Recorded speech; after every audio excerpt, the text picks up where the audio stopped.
Bienvenue dans la saison 2 du podcast des métiers cachés du cinéma après cette pause estivale.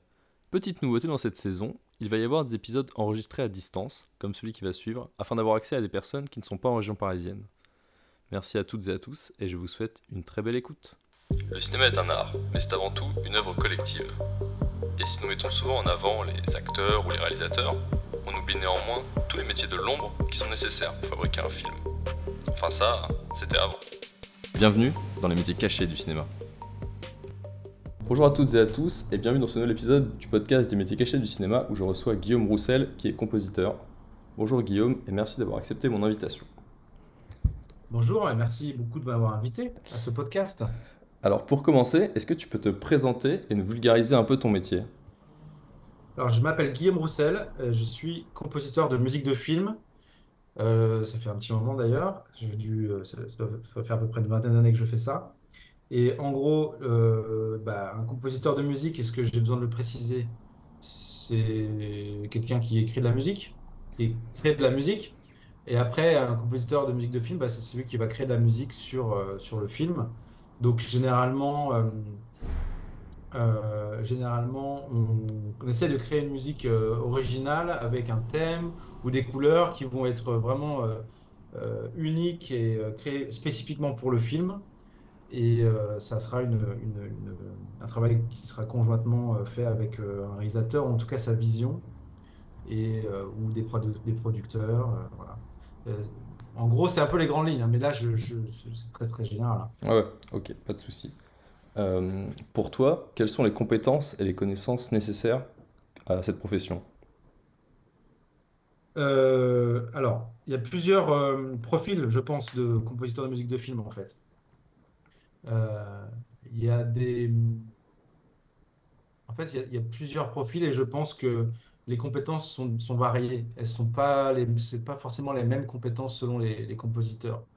Parce on aborde quelque chose de très subjectif. C'est-à-dire que quelqu'un qui va aimer une musique, quelqu'un d'autre va la détester et vice-versa. Et du coup, je pense qu'il n'y a pas vraiment de règles. On a quelque chose de très onirique. Donc, en fait, il y a des compositeurs qui ont des compétences de musiciens de musique classique, qui connaissent beaucoup la théorie, qui ont beaucoup étudié euh, pendant des années, c'est mon cas. Et il y a des gens qui, par exemple, sont plus des gens qui font des chansons, qui ont appris sur le tas, même parfois tard dans leur vie, et qui sont plus disons, des artistes que des artisans avec des talents innés et qui vont développer très vite en faisant des chansons, par exemple. Et par exemple, ces musiciens-là sont aussi des très bons des compositeurs de musique de film. Donc, leur compétence, ça va plutôt être d'avoir d'avoir une couleur, d'avoir un univers. Parce que parfois, ça va même au-delà de la musique. C'est des gens qui peuvent avoir un univers, même vestimentaire, même qui ont tout un état d'esprit qui fait ils ont ils ont une couleur particulière dans leur musique, ils ont un vécu. Et ça intéresse des réalisateurs, et du coup, ça posé sur une image, ça marche très bien aussi. Donc, il y a vraiment toutes sortes de profils de compositeurs de musique de film. Mais en gros, là, j'ai donné deux extrêmes. Après, il y a plein de nuances, évidemment. Et Mais après, je ne sais pas si... dans les connaissances, du coup, est-ce que ça nécessite forcément d'avoir une connaissance tu vois, une connaissance très très éclectique de toutes les musiques qui existent, par exemple, ou des musiques de films actuels, des thèmes, etc. Non, non, je pense que vraiment, encore une fois, dans le paysage de la musique de film, aujourd'hui, il y a des gens qui viennent du classique, il y a des gens qui viennent de l'électro, du rock, de la folk. Il y a vraiment plein d'univers différents parce que maintenant, les gens aiment la diversité, il y a plein de styles de musique différentes. Il n'y a pas de règles. Je pense que ce qui prévaut, c'est que chacun maîtrise son style. C'est-à-dire que quelqu'un qui fait de la folk, il faut qu'il la fasse très bien. Donc, il va travailler son style, sa musique de manière à la maîtriser. Et je pense que c'est plus la maîtrise d'un art ou d'une technique, quelle qu'elle soit, qui fait qu'on arrive à toucher les gens, peut-être. Ok, du coup, en fait, les compositeurs, ils vont plutôt s'orienter ou se spécialiser dans une typologie de musique. Oui, c'est ça. Alors après, il y a des gens qui aiment la... Moi, c'est un peu mon cas aussi, hein. qui aiment beaucoup la musique de film, pour m'en parler, parce que ce que je te dis, c'est ce dont je parle, c'est l'état des choses aujourd'hui. Mais c'est vrai que si on regarde comment était la musique de film il y a 30 ans, tu vois, dans les années 70, 80, c'était un petit peu différent. Et il y avait des gens qui étaient, il y avait beaucoup plus de gens dans la musique de film qui étaient spécialisés que dans la musique de film, qui venaient pas d'un autre univers au préalable, tu vois. Donc, il y avait beaucoup plus de ce que j'appellerais moi des techniciens, donc des gens qui avaient un gros bagage de musique classique ou de jazz ou les deux, et qui se mettaient au service de la musique de film. Et il y a eu toute une période de la musique de film où les musiques étaient un peu toutes les mêmes, se ressemblaient parce qu'elles étaient faites par des gens qui faisaient la même chose, tu vois. Il y avait moins cette diversité qu'il y a aujourd'hui. Euh, et, euh, et donc, il y avait une tendance à ce moment-là. Et donc, on apprenait tous, les gens qui aimaient la musique de film apprenaient le classique, le jazz, tu vois, et faisaient de la musique de film. Et après, ceux qui voulaient faire de la musique de film apprenaient à étudier la musique de film, en l'occurrence. Et donc, il y a tout cet âge d'or de la musique de film, dont on peut citer, tu vois, John Williams, Jerry Goldsmith, tous ces grands compositeurs qu'aujourd'hui, quand on aime la musique de film, qu'on peut étudier, qui peut être une grosse influence. C'est mon cas, parce que je suis de la génération, tu vois, j'ai grandi dans les années 80. C'est le cas de plein de compositeurs aujourd'hui qui ont été nourris à cette musique de film-là. Donc en plus du bagage classique et jazz, il y a toute une influence que peut avoir la musique de film en soi, mais ça va surtout plus être la musique de film, on va dire, des années 80, 90, 2000, parce qu'aujourd'hui, la musique de film, c'est tellement large que finalement, la musique de film, ça peut être une chanson, ça peut être de l'électro, ça peut être un peu tout et n'importe quoi, tu vois. C'est plus vraiment un style à part entière, hein, la musique de film. Ouais, je vois ce que tu veux dire. Ok. Bah, et du coup, justement, là, pour rester sur les années 80-90, dans ton passé, qu'est-ce qui t'a poussé vers le cinéma et plus particulièrement vers le métier de compositeur? Moi, c'est clairement certains films qui m'ont impacté quand j'étais plus jeune, notamment, je me rappelle toujours du Grand Bleu. Ça a été pour moi un choc sonore de découvrir des sonorités, tu sais, à l'image, tu as vraiment l'impression que ces sons de synthé, qui finalement ne sont pas des sons qui viennent de l'espace, hein, c'est des sons qui sont créés par des machines humaines. Mais tu vois, à l'image, tu avais ces sonorités qui tout d'un coup prenaient une dimension totalement extraterrestre, quoi. Et moi, ça m'a vraiment impacté. J'ai adoré cette BO.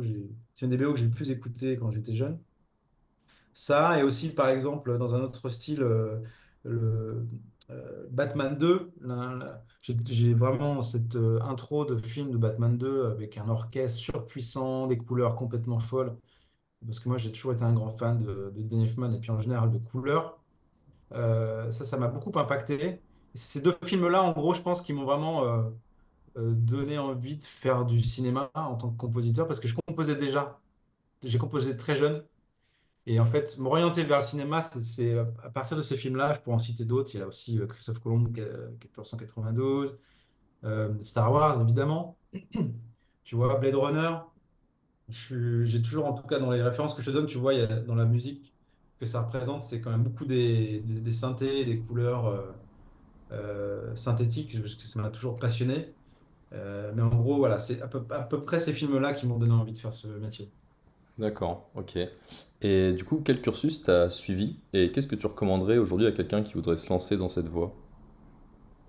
Bah, moi, j'ai suivi un cursus très classique et très féru d'études et d'apprendre des choses. Donc, j'ai commencé le piano à 5 ans.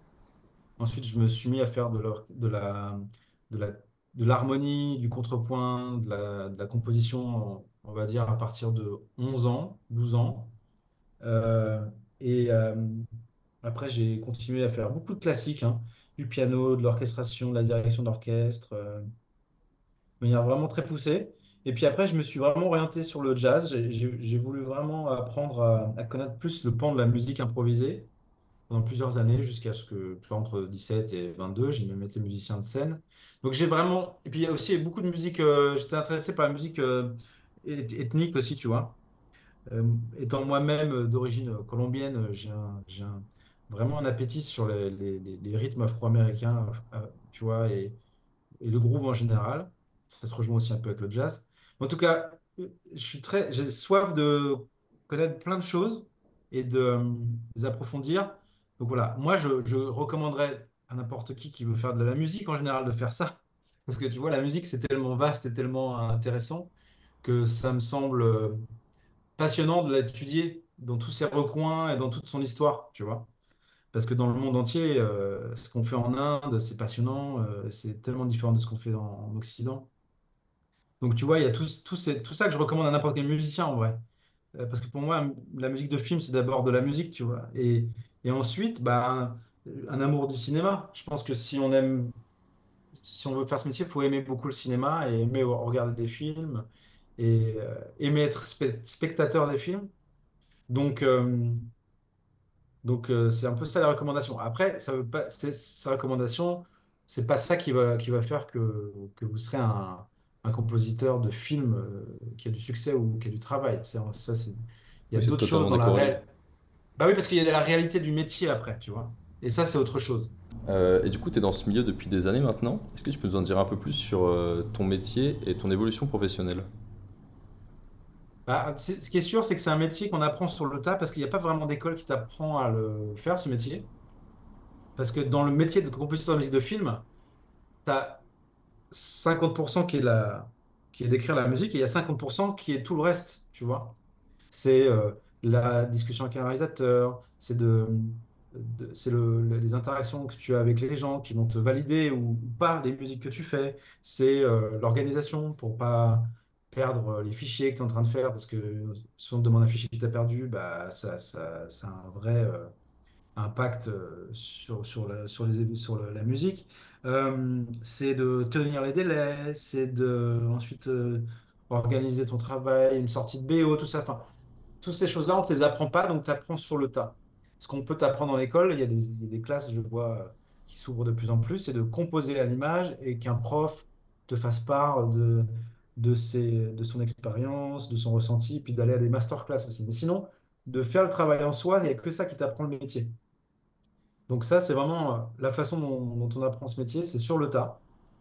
Et l'évolution, bah, forcément, tu démarres avec zéro expérience. Et puis, moi, j'ai commencé ma première pub en 96. Donc, ça fait 30 ans presque, en fait. Euh, et les choses ont beaucoup évolué. Quand j'ai démarré, moi, on m'envoyait une VHS et je travaillais sur des écrans cathodiques, tu vois. J'ai que 44 ans, mais malgré tout, j'ai l'impression que c'était la préhistoire. C'est vrai que Euh, VHS, c'est fou. Ouais, mais j'ai commencé à travailler sur VHS et puis pour synchroniser ma musique à la VHS, sur la VHS, tu avais un bip dans l'audio de la VHS qui faisait comme ça, permettait de synchroniser ça avec ton logiciel sur ordinateur. Et j'enregistrais encore mes musiques sur des bandes qui s'appelaient des DAT à l'époque. Donc tu vois, aujourd'hui, ça n'a plus rien à voir. En 30 ans, puis non seulement les outils qu'on utilise pour synchroniser l'image, mais même les sons, la qualité des maquettes. Tu vois, à l'époque, on avait des sons qui n'étaient pas hyper réalistes. Aujourd'hui, parfois, tu crées des maquettes. Même toi, tu sais, tu n'arrives plus à voir la différence entre le faux et le vrai. Tu vois, donc et ça a eu un impact majeur sur la façon dont le travail s'organise, la façon dont les réalisateurs ont de travailler avec toi. La qualité des maquettes, ça a tout changé. Ça, c'est une discussion qui est intéressante parce que c'est un point essentiel dans notre métier de compositeur à l'image, c'est les maquettes. Donc en gros, c'est vraiment ça qui a évolué dans l'ensemble. Ça a beaucoup évolué en 30 ans, tu vois.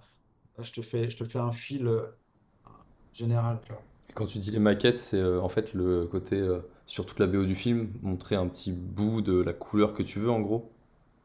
Bah, non, ouais, les maquettes, c'est généralement, ça concerne toute la musique, c'est que tu vas pas lui siffler une idée au réalisateur sur sa scène.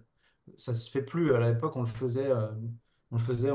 tu jouais au piano un thème et le réalisateur te disait, bah, je te donne rendez-vous à l'enregistrement maintenant, où tu découvriras la musique jouée par un orchestre. Aujourd'hui, le réalisateur, le producteur te demande de faire une maquette pour leur donner une idée de ce que va être la musique avec des sons provisoires. sons provisoires aujourd'hui sont tellement réalistes qu'on dirait des vrais orchestres, on dirait du def, tu vois. Mais c'est la maquette que tu fais sur ordinateur, en tout cas avec des faux sons, pour donner l'idée de ce que sera la musique sur chacune des scènes au réalisateur, au producteur. Et tu le montres à l'image en général. Tu vas pas l'envoyer sans image. Tout ça, c'est à l'image, évidemment. Ok. Et du coup, justement, j'allais te demander, là tu parles des maquettes que tu fais à l'ordinateur, mais du coup, toutes les versions définitives, c'est obligatoirement avec des vrais instruments, des vrais orchestres, etc. Ou il y a quand même des fois des musiques Euh, définitives qui sont faites à l'ordinateur. Alors, de plus en plus, ça arrive que les musiques définitives soient des maquettes. Mais c'est surtout vrai en télé. C'est beaucoup moins vrai au cinéma. Au cinéma, on prend encore le soin, parce qu'on a le temps et l'argent, d'enregistrer les maquettes avec des vrais musiciens. Sauf si c'est que de l'électro. Tu vois, des compositeurs de musique de films comme Ron, qui sont connus pour faire vraiment de l'électro, eux, ils enregistrent pas. Donc même sur des films, c'est pas enregistré parce que c'est du synthé. Il n'y aurait pas d'intérêt à le faire. En revanche, quand tu fais un peu d'orchestre, au cinéma, tout serait enregistré avec des vrais instruments. En revanche, en télé, il y a tellement peu de temps, c'est des volumes de musique très gros, il y a moins d'argent. Donc en gros, tu te retrouves à devoir faire pour une saison d'une série de 8 épisodes 6 heures de musique. S'il fallait produire 6 heures de musique avec un vrai orchestre, ça coûterait une, euh, un argent fou. Donc tu le fais pas. Avant, ça se faisait dans les années 80 jusqu'à début 90. Et puis depuis que les maquettes sont devenues hyper réalistes, on a progressivement arrêté de le faire. Il y a encore des grosses séries qui s'enregistrent, mais bon, c'est surtout des séries américaines ou des grosses séries qui ont de l'ambition. Même ça peut arriver en France qu'on enregistre sur des séries, mais ça va être sur des grosses séries ambitieuses. Donc c'est pas du tout la majorité des séries. Mais il y a cette différence entre série et film qui est assez importante. Ok, ouais, après, je suppose que série-film ou même téléfilm, c'est vraiment plus une question de budget finalement. Oui, oui, oui, Mm. c'est exactement. Téléfilm, ça va dans la même catégorie que série. Ok. Et petite parenthèse qui m'intrigue, tu sais, il y a pas mal de, il y a beaucoup, on parle beaucoup d'IA aujourd'hui avec tout ce qui se passe aussi bien avec Ouais. ChatGPT que dans la vidéo et dans l'audio, dans les musiques même. Du coup, qu'est-ce que tu penses de ça? Est-ce que tu penses que c'est un outil qui peut aider quand même? Est-ce que tu penses que c'est, enfin, je sais pas, bien, pas bien? La composition, ça touche quand même à quelque chose. C'est différent. On est dans une idée abstraite qui est articulée avec des sons. Tu vois? Donc, il y a une construction intelligente qui, pour le moment, les logiciels qui créent des musiques artificiellement, donc comme composition artificielle, pour le moment, c'est pas génial du tout. On entend que c'est pas très joli. Et après, c'est difficile d'expliquer pourquoi, parce qu'il n'y a il y a rien, théoriquement, moi qui ai fait beaucoup de théorie, dans ce que font ces intelligences artificielles, il n'y a rien de faux, tu vois, il n'y a rien de mal fait. C'est juste, c'est pas de bon goût, tu vois. Il y a un truc pour le moment qui s'entend, que c'est pas joli. Donc, ça veut pas dire que ça va pas s'améliorer, ça c'est sûr. Mais après, c'est une histoire d'anthologie, c'est une histoire de réflexion plus déontologique Oui, c'est ça. Ouais. qui est la même à tous les niveaux. Ce qu'on pourrait dire sur la musique, sur la déontologie, c'est la même chose pour tout le reste. Donc là-dessus, il y a pas de spécificité sur la musique. En revanche, contrairement aux images, pour le moment, sur la musique, en tout cas en composition musicale, on n'y est pas du tout. Pour revenir un peu plus sur ton parcours, tu as participé à des films d'époque tels que le diptyque Les Trois Mousquetaires de Martin Bourboulon, pour lequel d'ailleurs tu as été nominé au César pour la meilleure musique originale, donc félicitations déjà. Merci. Mais aussi à des projets plus contemporains comme les films policiers Novembre et La French de Cédric Jiménez ou encore les comédies Barbac et Coexister de Fabrice Eboué. Comment est-ce que tu abordes des projets aussi différents?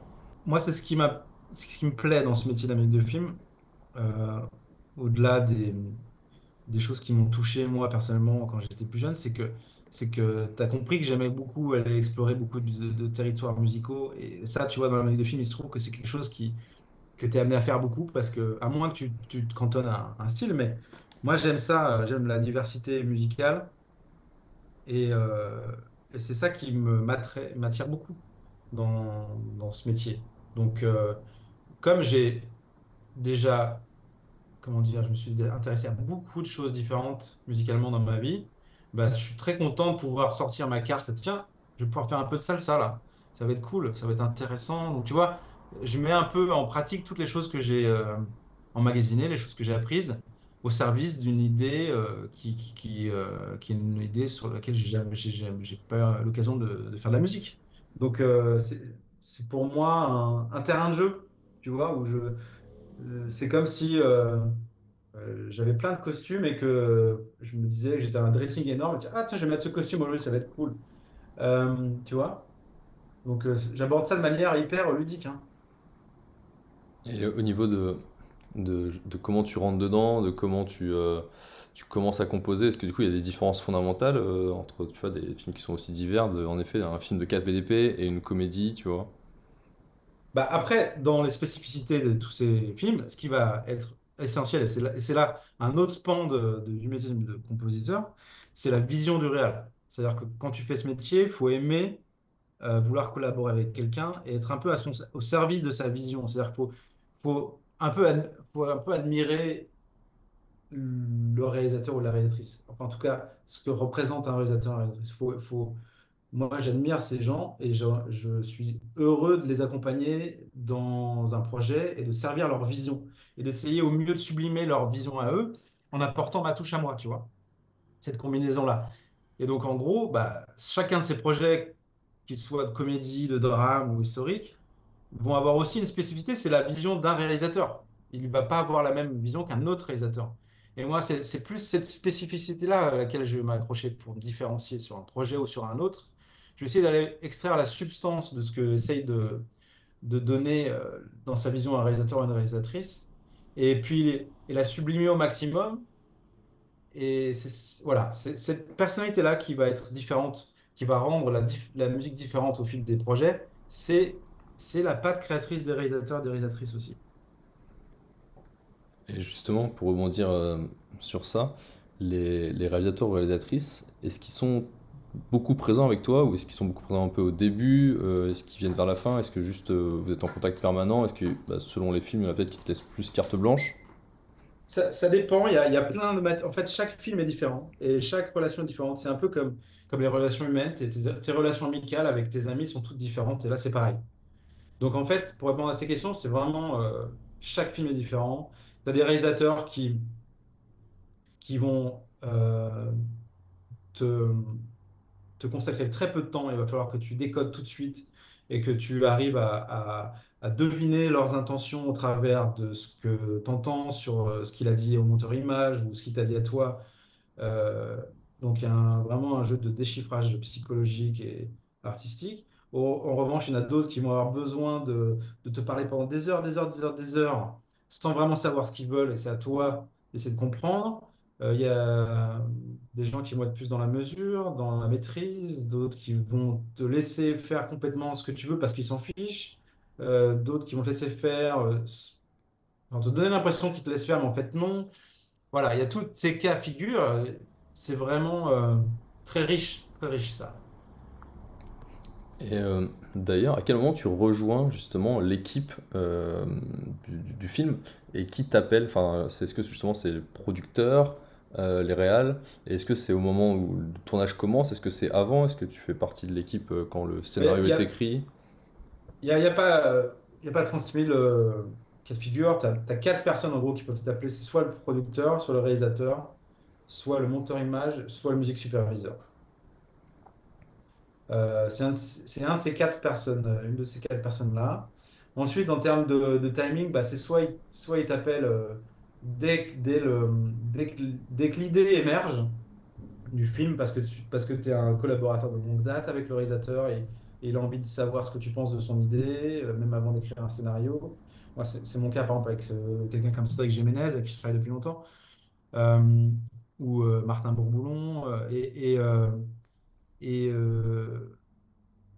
c'est soit ça, soit c'est l'inverse. On t'appelle en pompier sur un film où le compositeur qu'on avait préalablement euh, engagé n'arrive pas, ça ne marche pas. Malheureusement, ils vont devoir changer de compositeur. On t'appelle au dernier moment en renfort et tu te retrouves à devoir faire tout le film en 3 semaines. Tu vois, il y a vraiment il y a toutes les étapes intermédiaires entre les deux extrêmes. Parce que en général, ça met combien de temps à réaliser une BO complète pour un film? Bah, ça dépend du minutage de musique, mais tu vois, en général, sur un film, il y a entre 30 et 1h20 de musique, selon déjà la durée du film en lui-même, si le film est court ou long.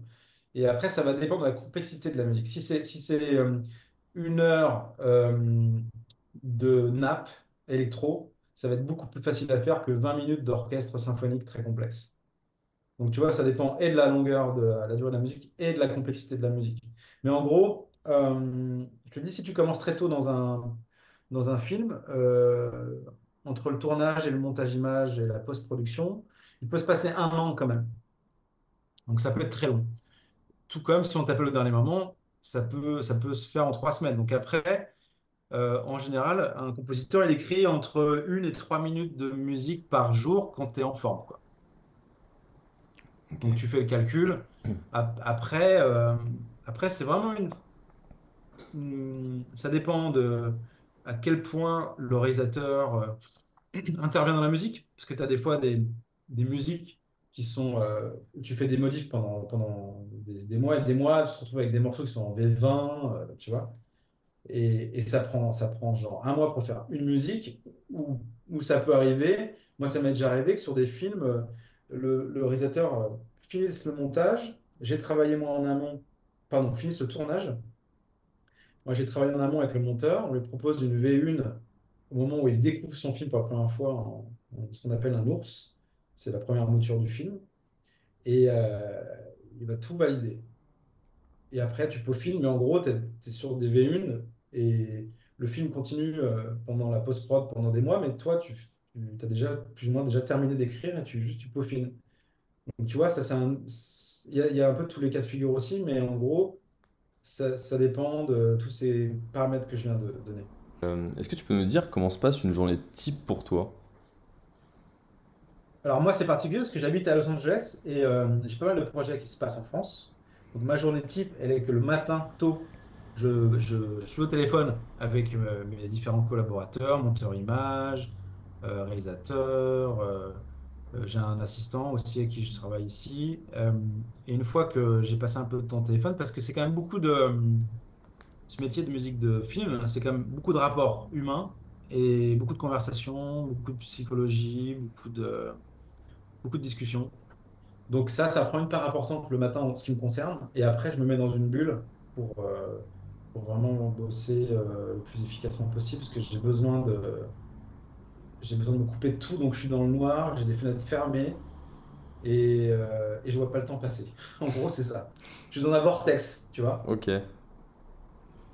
Et je tourne la tête et il est déjà 17 heures, si tu veux. Donc voilà, c'est un peu ma journée type, ça. Et ça, du coup, c'est hors enregistrement. Et après, du coup, pareil, tu as des journées type quand tu vas enregistrer avec peut-être enfin, comment ça se passe pour un orchestre, etc. Bah, ça c'est presque un nouveau métier qui démarre. C'est la partie fun du truc. C'est la consécration, enfin, c'est la concrétisation plutôt de tout le travail que tu as fait et qui va être partagé, qui va prendre vie dans les meilleures conditions possibles. Euh, et ça va être la part, comment dire, c'est vraiment le côté, le moment hyper fun du processus de la musique de film. Parce que tu n'es plus tout seul dans ton coin. C'est le seul moment où tu vas vraiment euh, tous ces talents, en l'occurrence quand c'est un orchestre, tu as 60 musiciens hyper talentueux qui se mettent au service de ta musique. C'est génial. C'est génial à voir. Il n'y a rien de plus beau, je trouve. Et euh, c'est tellement court cet instant qu'en plus, tu sais, tu le vis à fond. Ça dure quelques jours par rapport au mois que tu as passé à travailler, tu vois. Et c'est vrai que c'est hyper. Donc, oui, la journée type, bah, tu te lèves le matin, tu es content. Et quand tu es bien préparé, tu n'as absolument pas besoin de stresser. Tu enregistres. Bref. En fait, c'est juste du kiff, quoi. Je Est-ce sais que pas du comment coup, dire. tu vas avec la partition et puis après, toi, Enfin, t'es pas chef d'orchestre du coup, Bah, moi, sur les films, je dirige pas parce que je préfère rester dans la cabine avec le réalisateur. Pour moi, c'est plus important de travailler avec le réalisateur et de continuer à discuter avec lui pour aller jusqu'au bout du processus créatif, même jusqu'à la dernière seconde d'enregistrement. Et les musiciens ne connaissent pas la musique, ils découvrent les partitions le jour même. Et on enregistre. Souvent, ça va. C'est pas que c'est stressant, mais qu'il y a un rythme de travail d'enregistrement qui est toujours assez soutenu, parce que c'est des journées qui coûtent cher. Donc, tu peux pas perdre de temps. Et c'est pour ça que la préparation, elle est essentielle. Il faut vraiment savoir ce que tu fais. Tu peux pas aller à un enregistrement d'orchestre sans savoir ce que tu fais. Et du coup, c'est soutenu. Mais quand tu sais ce que tu fais, tu le fais avec beaucoup de bonne humeur et de plaisir. En tout cas, moi, c'est comme ça que je l'aborde. Et en fait, tu t'ennuies pas. À la fin de la journée, tu es rincé. C'est comme un tournage, tu vois, de film. Mais tu as passé un très bon moment. Ok, trop bien. Et du coup, à part les réals, les producteurs, quels autres métiers tu côtoies en direct? Bah, et le superviseur musical, évidemment. Est-ce qu'il y a d'autres métiers que tu côtoies? Ah si, monteur vidéo, t'as dit? Bah, le scénariste, parfois, moi, je discute avec eux. Et les monteurs son aussi. C'est à peu près tout, hein. Il y a des directeurs de post-prod avec qui tu discutes pas mal aussi, forcément. Et voilà, c'est tout, hein. Mixage, pas du tout, du coup? Ah si, mixage un peu, mais très peu. En fait, il y a un rapport particulier entre le compositeur de musique de film et le mixeur film, parce que généralement, il y a cette idée-là que les compositeurs ont tendance à vouloir que leur musique soit forte. Et donc, le mixeur, en général, il a tendance à être un peu protectionniste, à laisser le compositeur un peu à l'écart. Et a raison, parce que malheureusement, c'est un peu vrai. Il n'y a pas de fumée sans feu. Et il y a pas mal de compositeurs qui aiment que leur musique soit forte. Et donc il y a il y a un peu ce stipulat-là, euh, contre lequel moi je me bats un peu parce que j'ai plutôt, en ce qui me concerne, tendance à vouloir que la musique soit pas trop forte pour pas gêner justement la scène. Enfin, en tout cas, qu'elle soit forte que quand il faut. Hmm, ok. Mais en effet, c'est vrai que c'est difficile de pas être subjectif et de totalement objectif quand c'est la musique qu'on a composée et qu'on voudrait qu'elle soit sûrement plus Bah, forte et qu'on l'entende vraiment bien, quoi. c'est d'autant plus subjectif quand on est égocentrique, je pense. Oui, Je, forcément. je, Moi, je dis pas ça en disant, ben moi, je le suis pas. On l'est tous un peu, tu vois. Mais je pense qu'il y en a qui le sont plus. Et du coup, bah là, oui, c'est difficile d'être subjectif. T'as envie que ta musique soit forte, j'imagine. Ouais. Ok, très bien. Est-ce que tu as une chose qui a été particulièrement challengeante sur un projet, un long métrage, justement, comme ça, l'écriture d'une BO, la composition d'une BO, qui a été plus compliquée ou pour diverses raisons? Bah, il y a plusieurs choses qui me viennent en tête. Moi, il y a une musique qui m'a pris énormément d'énergie parce que j'avais très peu de temps pour la faire, en fait. Et c'était la musique de mon premier long métrage qui s'appelle Les Seigneurs, un film d'Olivier Dahan, une comédie sur le football qui se passe en Bretagne. Un truc un peu délirant. Et j'ai eu 3 semaines pour faire un score d'1h20 qui partait dans tous les sens. Il y avait de la musique symphonique, western, rock, country. Enfin, c'était très compliqué à produire, à écrire. Et j'ai eu 3 semaines et ça a été vraiment très dur. Mais ça, c'est un truc qui me vient en tête. Mais l'autre, c'est plus généralement que je pense que c'est un métier. Au bout d'un moment, quand tu as fait beaucoup de musique, de film, c'est là où ça devient, plus t'en fais, plus c'est dur en fait. Parce que c'est là où tu as le plus l'impression de te répéter.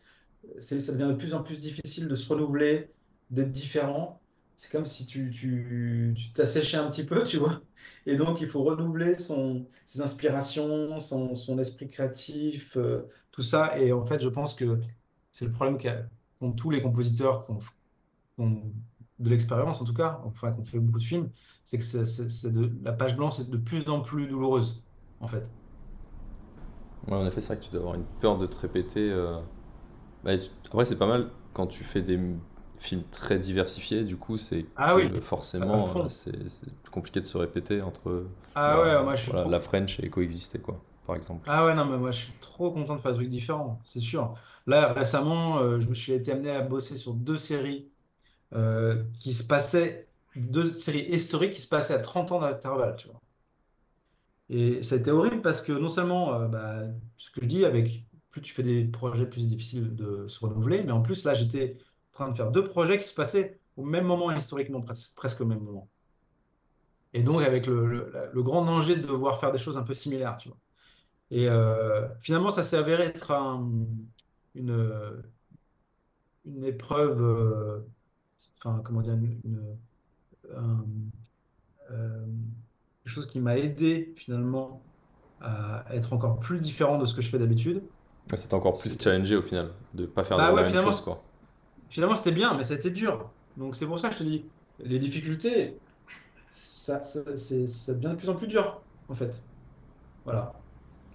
Et à l'inverse, quel est le ou les meilleurs moments que tu as vécu grâce à ce travail? Pour moi, c'est vraiment les enregistrements. C'est pour moi, c'est vraiment ce que je retiens de tout ce métier.